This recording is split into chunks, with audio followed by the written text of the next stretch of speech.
Anyway, I'm privileged to speak with you today, or speak at you. What a great project that this has been.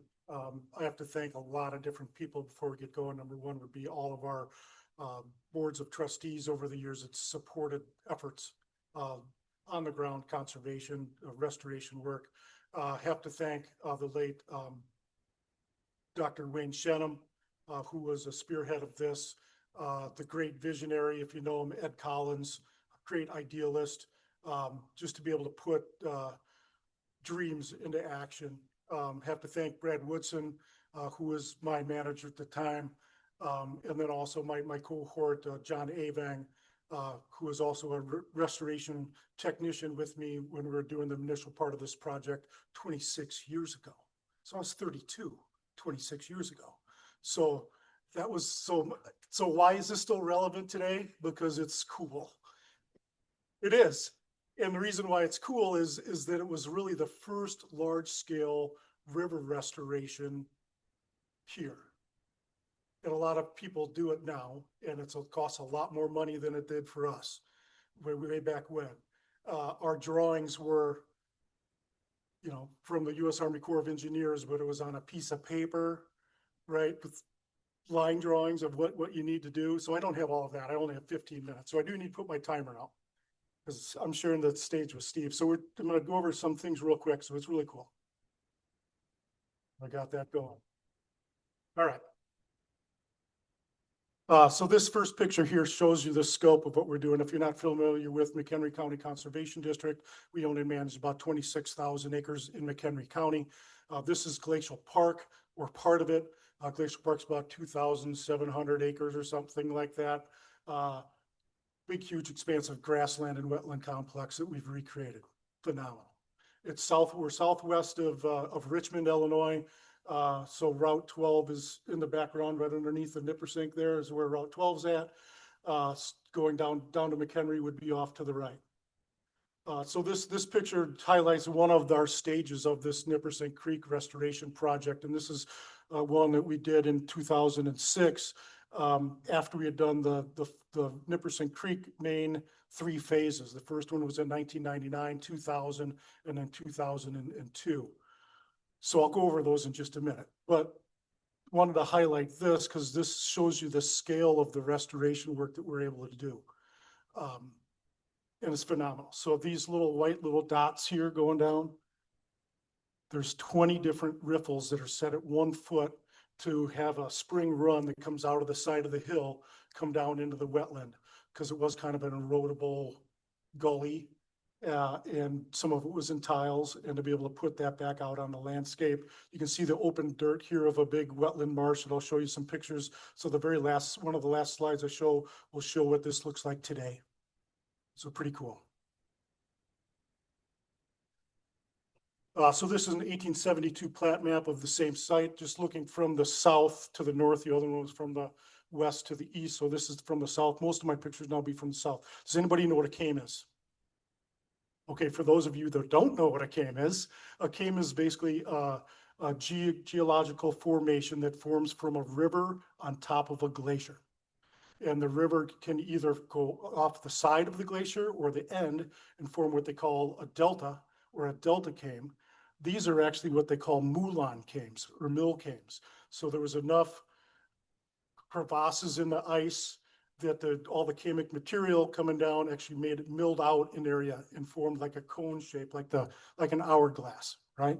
So that's what these cames are. So they wanted to just point those out, that these are very unique things on the landscape, and this is a delta came here in Glacial Park. So Glacial Park's really known for its glacial features, right?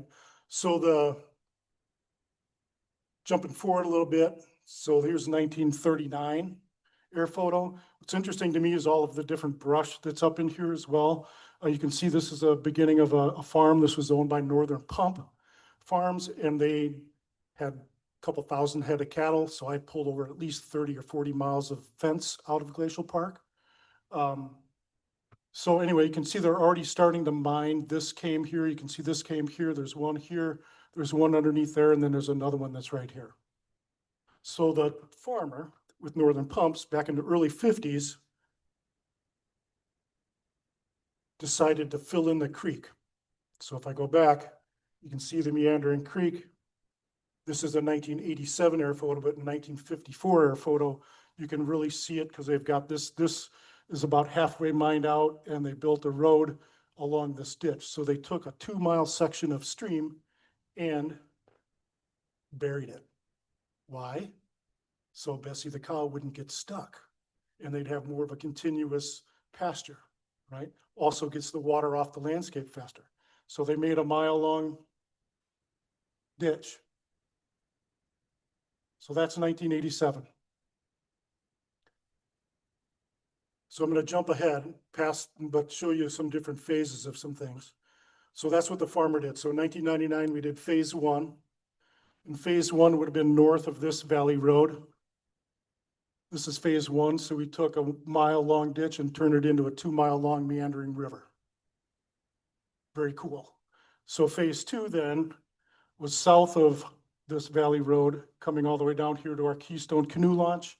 And then phase 3 was from our canoe launch up to Bernard Mill Road. So we had 3 different phases of the Nippersink Creek project. So those red lines, that's drain tile removal. So this is 1987. So this is a year after I showed you that Pickerel Creek Marsh. This is Pickerel Creek Marsh. Here, the green, light green is actually duckweed, which is kind of cool. Doesn't look like that at all now, but you can see the drain tiles that we had removed in the valley. So one of the last pictures I show you will be the wetland complexes, what this looks like now. So if I go back one picture, oops, in 1987, you can see how where the tiles were here, what this looked like was all ag.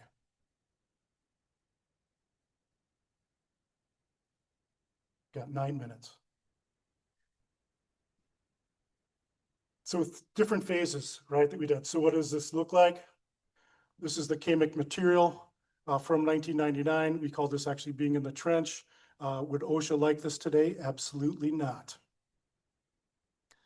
So we were able to shoot grade with the, like I said, the instructions from the Army Corps of Engineers did all of our hydrological modeling for us.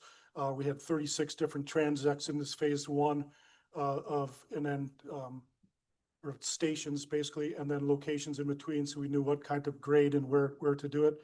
So you can see the actual chemic material, sand and gravel mixed, and then you can see the underneath the bottom of the old Nippersink Creek before it was filled in.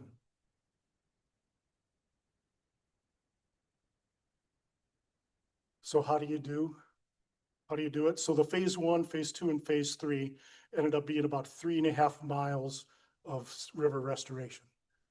So you times that by 2 because there's a right bank and a left bank, right? So you're talking almost 7 miles. So we would do the rough cut. We'd have a dozer come in and do kind of final grade for us. We would armor the toe with rock, put in riffles where needed be, miles and miles and miles of erosion control matting, and just a whole bunch of prairie seeds. And I think there was like 235,000 in the first 2 phases of plugs that we put in the ground. Pretty phenomenal. The next picture just shows you a little bit of scope and size. So this is the southern came that was excavated out, and that's me probably on that dozer going up and grading the final grade on the came that we made. So you can see how much material we actually had to move. So in this Nippersink phase 1 project, we're talking about those cames. We took all that chemic material that the farmer had filled into the creek with and put it back and rebuilt those cames back again. So just to show you what habitat looks like.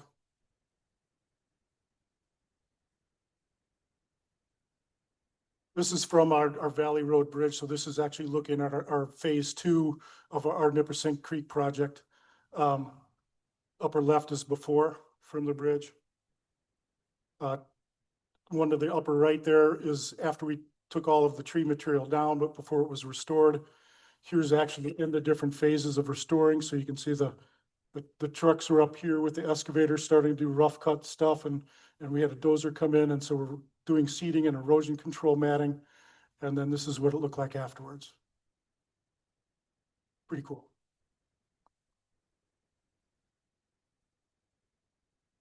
These are some of the different phases of our projects that we've had in the in the area here in Glacial Park. Lost Valley Marsh was first one, 1993. The Nippersink Creek phases, we had a nice little creek called Cowpie Creek because it had cowpies in it because it was grazed, right? So we called it Cowpie Creek. Pickerel Creek Marsh, talked about that. Up here, the Hackmatack, I think I spelled Hackmatack wrong, maybe I didn't.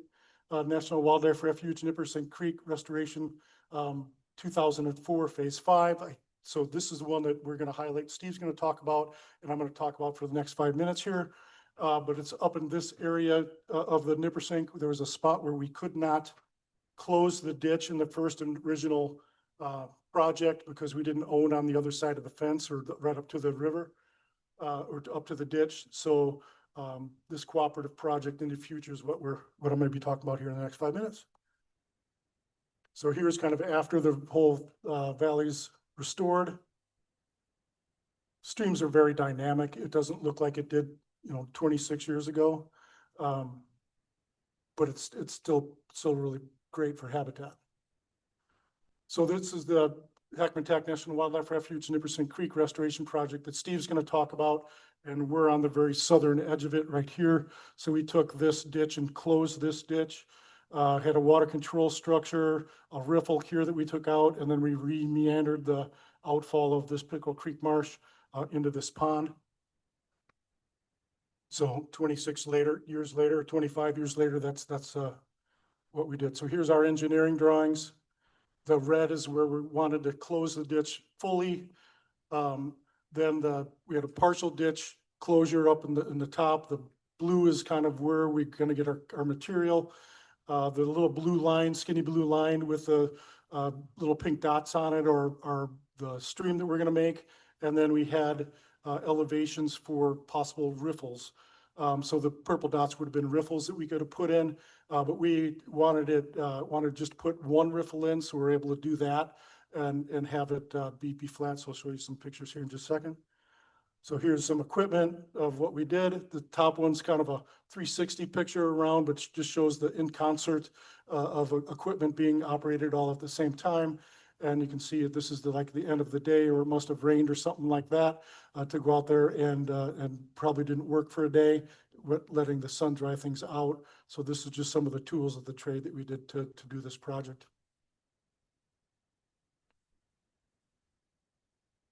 Here's a drone shot after we were done. You can see the one riffle with some duckweed already stacked up on it.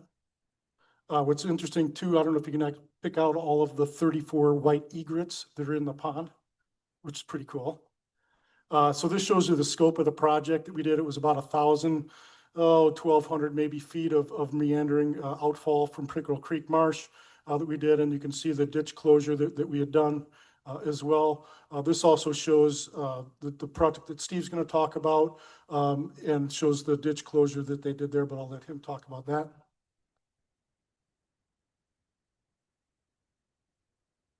This picture just shows what the final grading looks like. So this would be the ditch section that we had. We did leave one little wetland spot there. Most all of this will turn back into sedge meadow. So we did plant it all with cover crop of oats. Our seed mix was about 46 different species, I think 29 forbs, 6 different grass species, and about 11 different sedge species that we planted this last winter. In January, we normally plant a dormant seed season on the snow, so you get the frost heave to move the seed into the ground. 2 minutes. Yeah, 2 minutes. So this is a picture of looking from the north to the south. Shows you just the scope of the project. You can see the Nippersink Creek now with all of the sandbar willows, clones that are on it. You can see the Pickerel Creek Marsh wetland to the right, and then the other wetlands there to the south.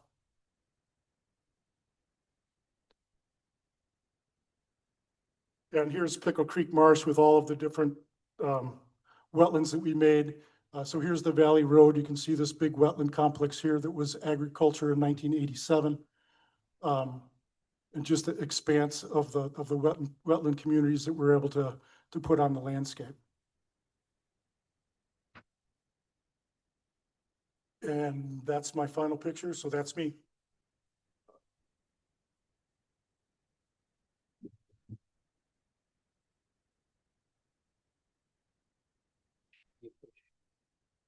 This was doing that. Okay, thanks, John. My name is Steve Byers. I'm the chair of Friends of Hackmatack, and we're a not-for-profit that our mission is to conserve and enhance the natural resources, the cultural resources of the refuge, and to connect people with those resources.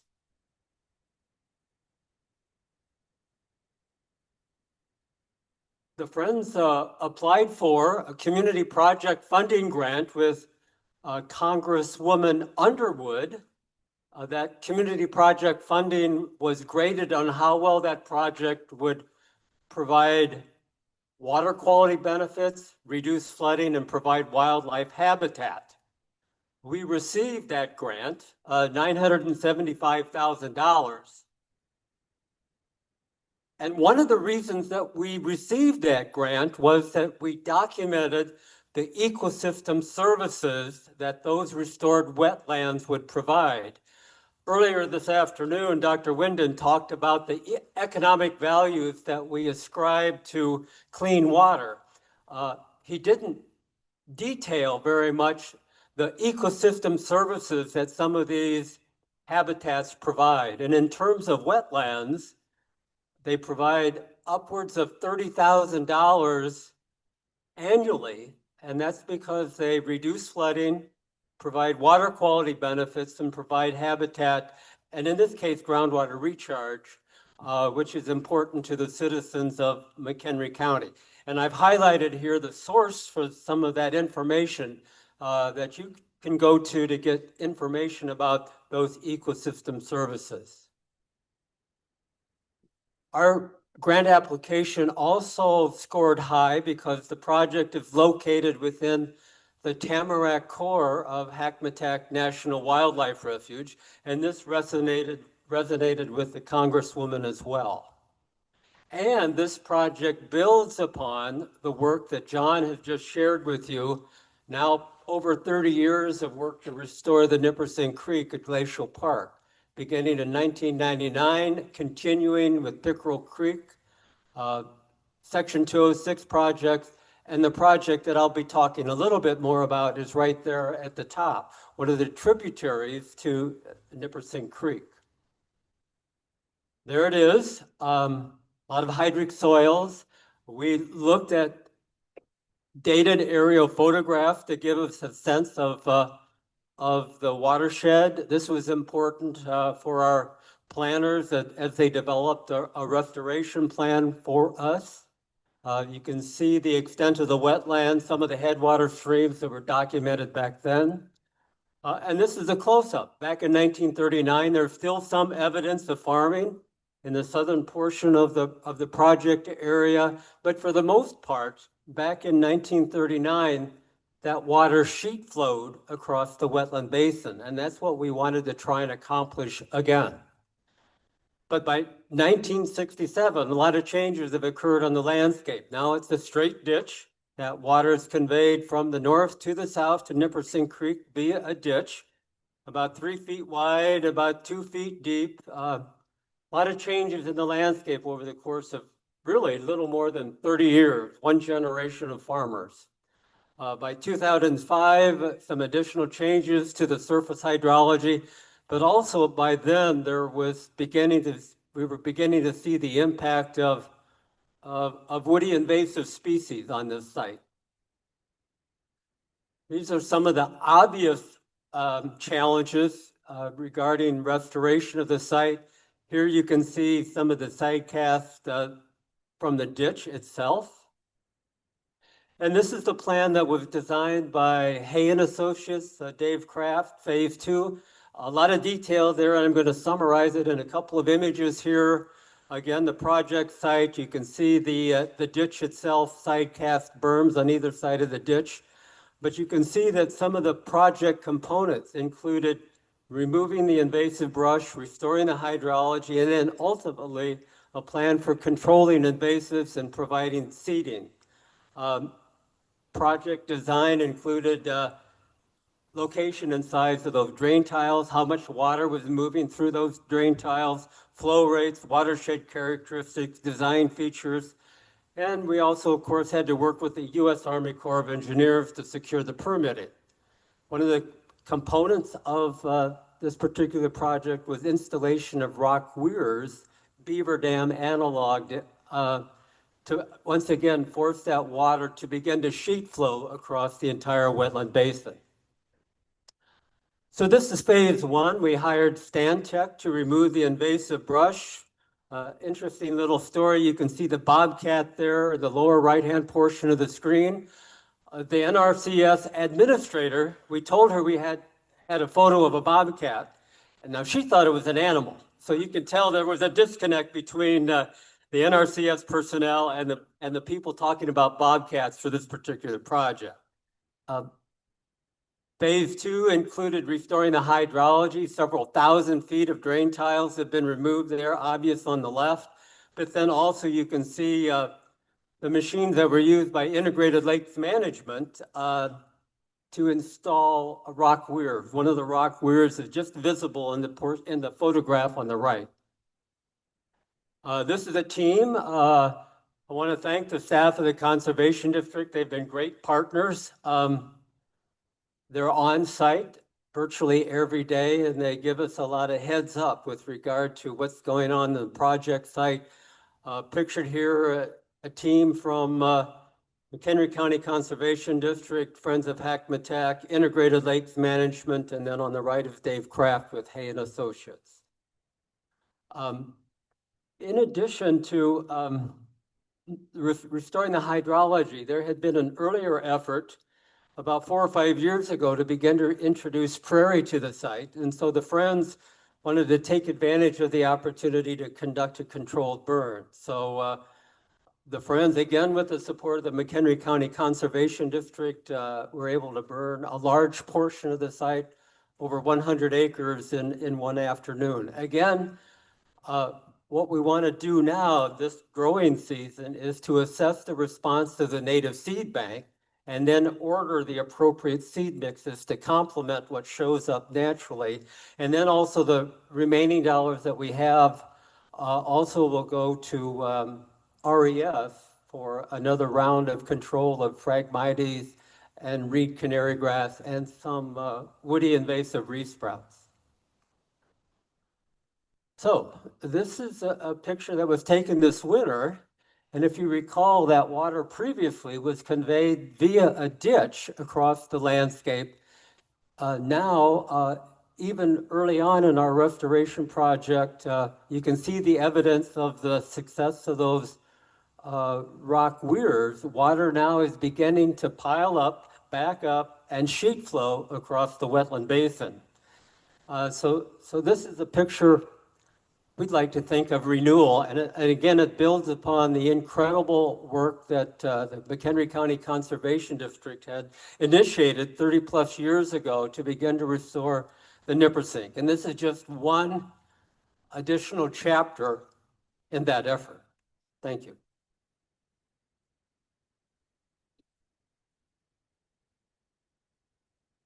I guess we have time for 1 or 2 questions. John, if you want to join me, if there are any questions. If not, we'll move on to the next speaker. Dennis, are you going to raise your hand there?